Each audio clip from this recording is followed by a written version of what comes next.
Welcome to the Circuit of Success. I'm your host, Brett Gilliland, and today I'm with a buddy, man, Dan Laure. What's up, Dan? What's going on, Brett? How are you? Good. How are you? Doing great. It's good to have you. Yep. You are a senior wealth advisor with Visionary Wealth Advisors. Man, you got a certified financial planning degree, CFP. Yep. You got your MBA. Yep. You've got your RICP, which is Retirement Income Certified Professional. Yes, sir. You've got a bachelor's in finance. You've got a minor in accounting. I think you're made to be this guy, man. That's right. That's right. It's awesome. Well, thanks for being with us. We're going to talk about education planning today. We're going to talk about some things maybe you and I do for our kids. You've got 3 boys. I've got 4 boys. Yeah. It's just crazy at your house, I'm assuming. It is. Yeah. We've got a 5, 3, and 1-year-old at home, and so there's never a dull moment. I think, some days are, they're just amazing, and then other days we struggle a little bit. But, yeah, we're in that workload phase right now. So they're a ton of fun, and they bring us a lot of joy. Yeah.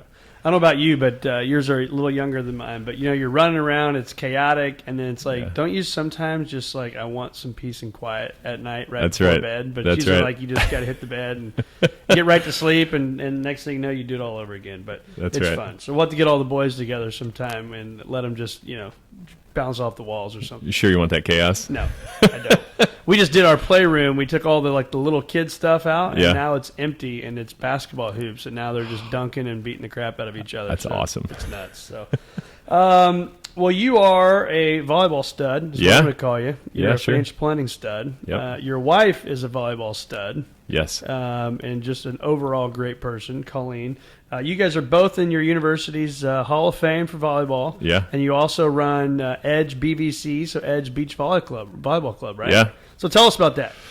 Yeah, so we started it a few years ago. My wife and I played volleyball in college, and we just fell in love with the sand side. So sand being 2-on-2, sand doubles like you would see on TV in the Olympics. And, indoor, you can get away with just being good at one skill, right? You can be a good blocker, a hitter, things like that. Whereas outdoor, you've got to do everything well. You've got to pass, you've got to set, you've got to hit. You can't really hide out there. And so for us, we just found nobody in St. Louis was doing it to a high level. It's the fastest growing NCAA sport. And we said if we can help kids get to college and just get better at the sport, it's something that we love and we're passionate about. We found it after college, and so we've been pretty successful, and we've done well in tournaments, and so we just felt like we had a lot to offer that nobody else in St. Louis was offering at that point. So we started the club, and the last 2 years we've helped 5 kids get offers to go play in college, which is cool. That's a big deal. So how many kids of yours are on the team again? So I'm saying your actual children. Oh, none. Yeah, exactly. And this is what I love about our culture, right? Is so many people are doing things for the community. It's one of our values as a firm. Yep. And I just love the fact, and I was thinking about it as I was prepping for today, is the fact that you and Colleen give your blood, sweat, and tears to this beach club. Yeah. You have no children on there, right? You have no dog in this hunt, other than you just want to give back to the community and to a sport that you guys love. Yeah. Appreciate that. Yeah, so good for you, man. So your mission, I know you have a very clear mission on why you do what we do for a living and why you serve the clients that you serve. Talk to us about that. Sure, yeah. So I would say my mission is to be a positive guiding influence in people's lives, to love them and to serve them. And for me, it's just, I think about that every day. How do I be positive, right? So positive, I want to guide people. So if it's in the volleyball side or if it's on the planning side, so a positive guiding influence in people's lives. And I think that's what we're called to do, right? I mean, you could look at it from a biblical sense or we're called to love people and to serve them. And so I think from my standpoint, when I'm saying that, it always puts me in the right mindset of just, hey, we want to take care of our clients. We want to put their interests first as a fiduciary. When I'm thinking about these kids and they have different problems, it's how do we just love on people and serve them? And I think that mindset has served me well over time. So I know, again, we're going to talk about kids stuff in college and all that, but you said a word there, the fiduciary word. So that word gets thrown around a lot. But again, I know it's something that you're very passionate about. So talk to us about that. Why are you passionate about it? What does it mean? Yeah, I think it's just truly doing what's in your client's best interest, because you look at it and there's 2 different ways of thought there, right? There's a suitability, right, versus the fiduciary concept. And so suitability just says, hey, as long as it's suitable for my client. Yeah, if there's a lower cost product, that's fine. But as long as it's, if I can prove that this was suitable, then, we can still sell it to them, versus the fiduciary say, hey, what's the best possible option for my clients at the lowest cost? And taking, our compensation or anything else out of it, and you just say, hey, what's in the best interest of my client? And so I think that we're we're truly doing that on a daily basis, and taking all the conflicts of interest out and just say, hey, what's in their best interest? And again, if we go back to that mission and say, hey, I'm just loving people and I'm serving them, take me out of it, right? And for me, I always talk about being a consultant. I'd say, here's the options, right? What do you want to do? It's your plan. It's not my plan. So I think for me, it's just more of, well, here's the options. You guys choose. It's your plan. Yep. So let's talk about that planning on the education side. So again, you got 3 boys, I got 4 boys. Lots of planning going on in our world. Yeah. But there's something that you and I were talking about maybe a week or two ago at our mastermind group. You talked about the jars. Yeah. Right. You have this thing that you do with jars. Maybe it came from a book. Maybe it's your and Colleen's idea. But talk to me about that. Yeah. So there's this book. It's actually called The Opposite of Spoiled. It's raising kids who are grounded, generous, and smart about money. And I read it a couple years ago, and it was just a game changer for me. It was interesting, just talking about it. They have 3 jars that they say. It's a give jar, a save jar, and a spend jar, right? And so whatever age your kid is, giving them 50 cents to $1 per their age, and then putting it in these jars. So easy math, your kid's 5, you give them $2.50 or $5 a week, and they get to distribute it to those jars. If they're 10, they get $5 or $10 a week, and they get to put it in those jars. And so I think early on you tell them, here's how much we're going to put in each jar, but then over time you start to have that conversation. Okay, how much do you want to put in the give jar? How much do you put in the save? How much in the spend? And it's just like it sounds. It's a give jar would be giving money away to charity, right? The spend jar would be, if we go to the store, they're no longer asking me if I can have it. I say, how much is in your spend jar, right? If it's a save jar, we're saving for a bigger purchase. And it's just been really cool because it's created conversations with our oldest son. Now, the other thing would be waiting till they're a certain age where they get it. My 3-year-old doesn't get it yet. Right. But when they turn 4, and he would say in that book is that first grade would be the latest you would want to wait. And so we started with our 4-year-old, and it's been kind of cool. Even recently, he had like $30 in there, and he bought a couple stuffed animals. And we kept coaching like, dude, you've got 1 million stuffed animals. You don't need any more. Right, exactly. And so it's frustrating from that regard. And then he's buying stupid things that we would think are silly. Right. But then, now he's got $8 in that jar, and he's saying, I really want this dinosaur blanket. Well, how much is it? Well, it's $12. So, okay, you get $2 in your spend jar every week. So you got to wait 2 more weeks. So it also talks about delayed gratification, right? So now we're delaying that thing that he really wants, and you can go back and talk to him and say, if you wouldn't have spent it on these stuffed animals you got 1 million of, well then, you would have had the money for that, but now you've got to wait a couple weeks. And so I think it's frustrating at times, and my wife has had some pushback on that he can buy the stuffed animals, but we got to let them fail. We got to let them fail when the amounts are small, so that way when they get bigger and they've got their own money, that they figure it out. Yeah. Well, I think it's huge too what you said, the delayed gratification, right? Yeah. Because our kids, my oldest is 14 years old, and even my 13, my 9-year-old, they get it. And heck, even my 5-year-old now, because he's got big brothers, they understand you can hit like one button and it's here like tomorrow, right? So it's like, you did that with a book recently. I mean, you ordered it like 5 o'clock that night, and it was here at 10 o'clock the next day. It's amazing. It's nuts. And so I think we are in a generation where these children, the ones that you and our generations are raising, is that like I order it and it's here tomorrow. Yeah. And it's only going to get faster, right? Yep. So I think if we can educate them, we do something similar. I can't even remember the name of the app. And we're not perfect at it and do it every week, but it's one of those things. They actually have a credit card. Yeah. And it's got their name on it, so I think that's kind of cool. They carry it with them. Sure. But it goes same thing. And so we have all these chores in our house listed. Walk the dog, take out the trash, sure, do the recycle, whatever it may be, and there's a dollar value to those. So you get up in the morning, you get ready for school, you can go downstairs and start to earn some money. Yeah. Right? You come in, you got to approve it. Mom or dad have to approve it on their phone, and then boom, the money goes straight to our deal. And you can buy stocks, you can do whatever you want to do. That's awesome. With that money. So very similar. I think it's good to educate our kids. I was raised by a banker. I remember my dad walking me into a bank. 11, 12 years old probably, and saying, here's a savings account. Yeah. Right. And here's what it's going to do, and start to put money into that thing. Yeah. So, well, another cool story from that too is Dan Kleinert is an advisor in our firm, and we just actually did a little banquet for them recently because you gave some money, Swing for Hope gave some money to his sister, and so I just remember that story last year of him telling us that one of his nephews went into remission for the second time, right? And so what they decided to do was have a event for them, and Daniel got a dunk tank, and they had stuff at their house, and so they raised a significant amount of money.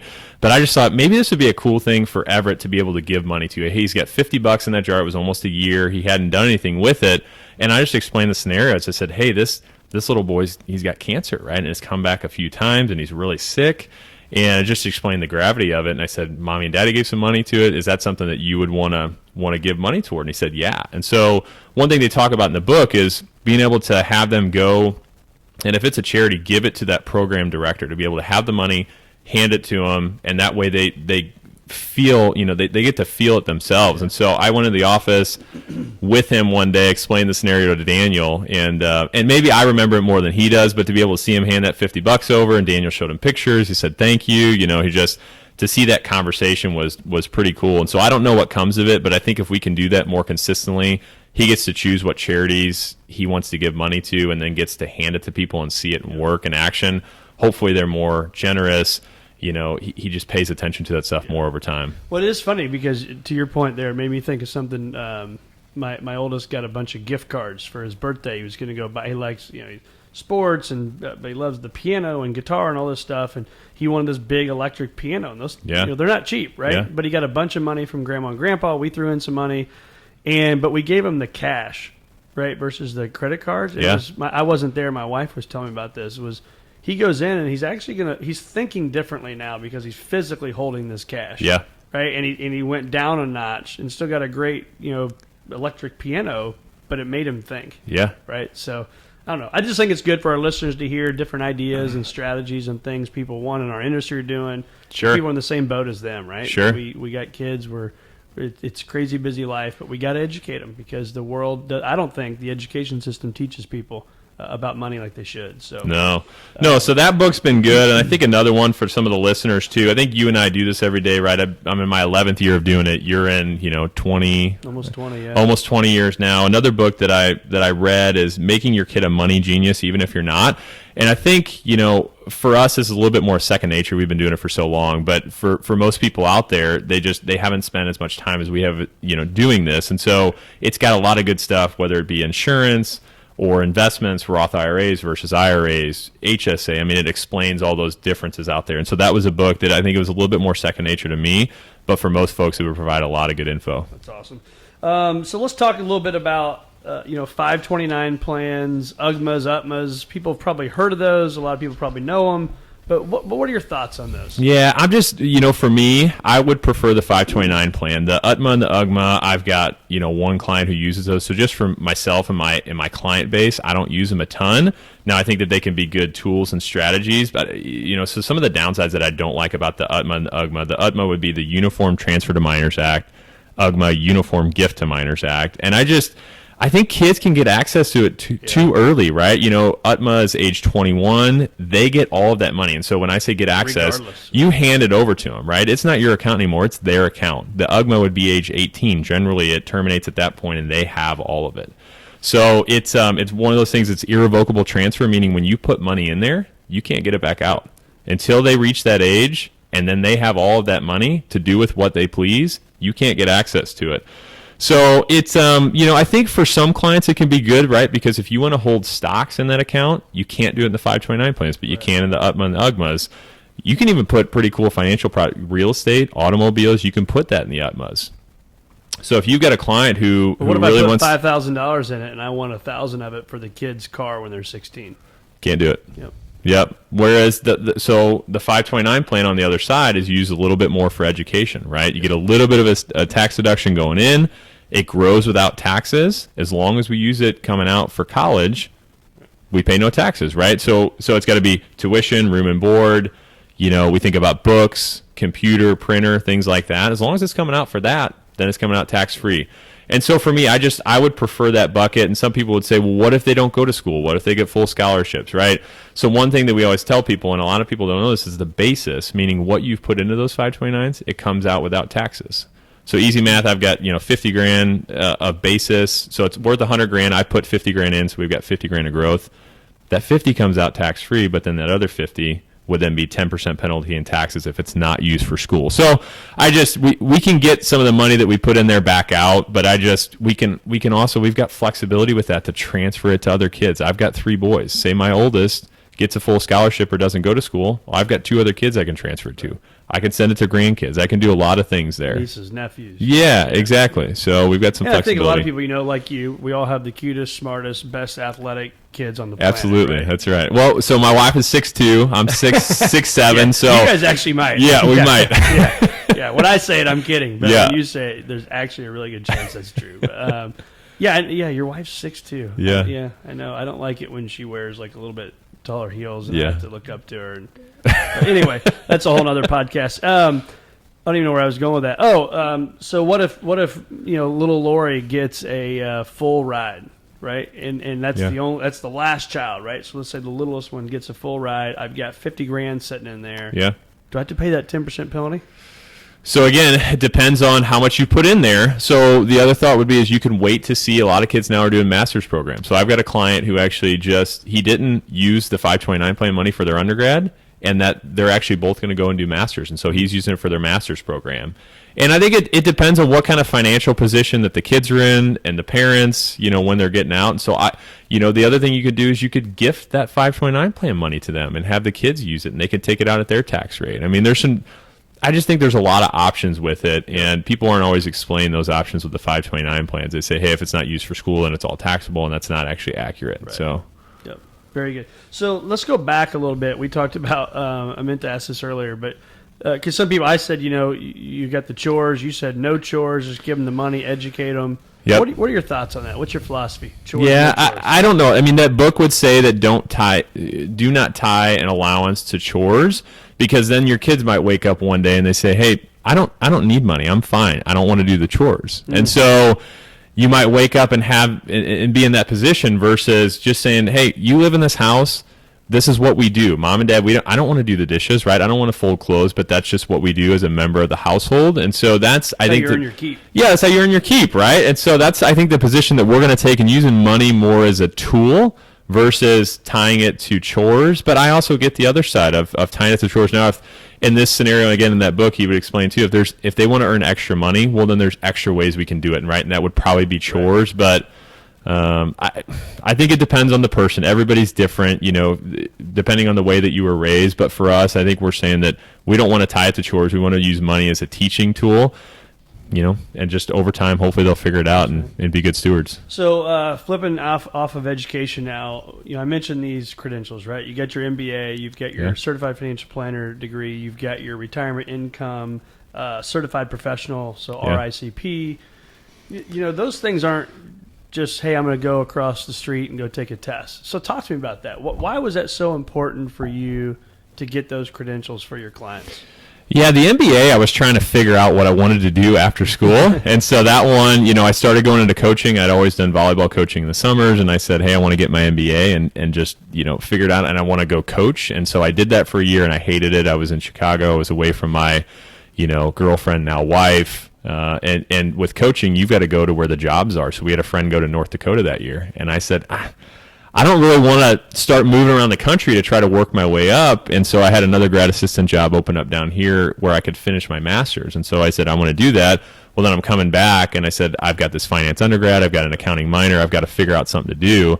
And so then I got this internship in a financial field, went full time about 7 months later. And, that was 10 and a half, 11 years ago. So the MBA was, I wanted to, I was trying to figure out what I wanted to do. But then the CFP for me, it was a big confidence builder. I think that's a mark in our business where, I don't know what the stat is, 10 to 15% of advisors have it.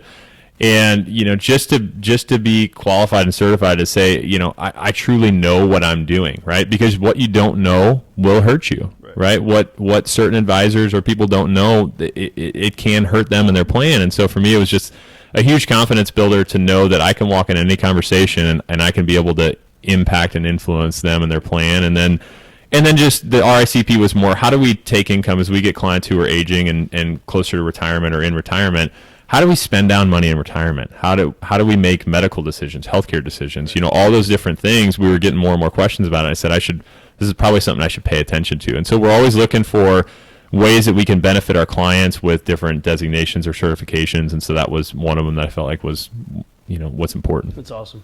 And I think too, just to piggyback on some of that stuff, I mean, it's, I get to watch from afar and just, your growth over the last 10 years. We've been together the whole time, and so it's cool to watch you become a father and become a CFP and become all these things. And what I think is amazing is the things that you set out to do and that you put on pieces of paper, and then you have the discipline to work hard every single day. So if you're a client or a prospect or just somebody driving down the road and you're listening to this, how important is that goal planning for them, whether it's their financial planning or just their life planning? I'm all at it. Talk to me about that.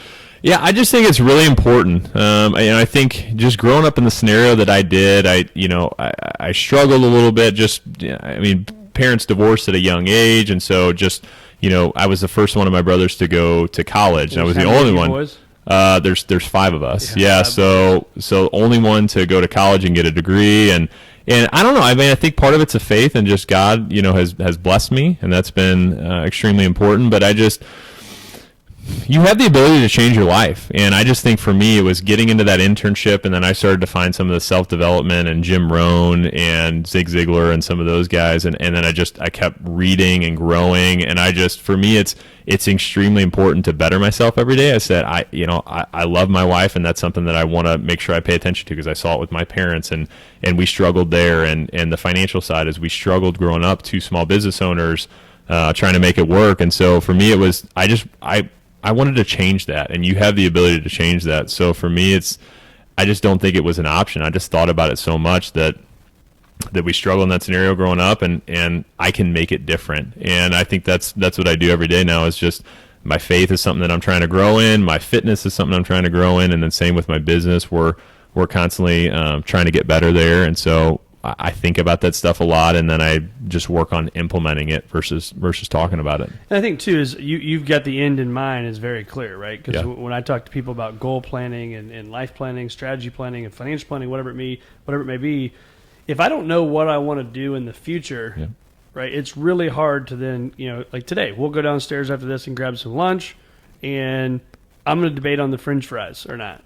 And you're just going to have like a kale salad or something, right? And it's like you're just like this, but you have an end in mind, right? Through sports and through your body, whatever it may be, you have the end in mind to know exactly to take the emotion out of the choice. Is that a fair statement? Yeah, that's a fair statement. Yeah, and so it might seem shallow or things like that, but I've had a goal of the last couple of years of getting a 6-pack, and it's why I have this goal, I don't know, but it's been extremely important to me. So I've had so much growth with whether it be the intermittent fasting or using MyFitnessPal as a free app to try to figure out what's in everything that we're eating. And so my health over the last couple of years has increased significantly because it's important, and like I said, that might be a shallow goal, but it's something that's helping to drive me. And the result is fine. If I get there, it's fine. If I don't get there, but the process, I've just started to really enjoy that process of I feel good. And if we go and I get up early in the morning and I work out, and then I work all day, and then I go home, and hang out with my kids, if I'm not putting the right food in my body, then I don't have the right energy to be able to serve people and love them and take care of them. Well, awesome job, man. Love having you as part of Visionary Wealth Advisors. So thanks for being on the show today. Awesome knowledge, a great amount of wisdom coming from you. If you want to find more of Dan Laure, you can go to visionarywealthadvisors.com. You can go to Our Visionaries, and you will find Dan right there. I'm sure you're on social media as well. People can look you up. Yep. And you can also find Edge BVC. I'm assuming online there's a website. There's volleyball people listening. Where they find that? Yeah, it's edgebvc.com. Edgebvc.com. Check him out at visionarywealthadvisors.com. Dan, it's great being with you today, my friend. Yep, you too. Thanks, Brett.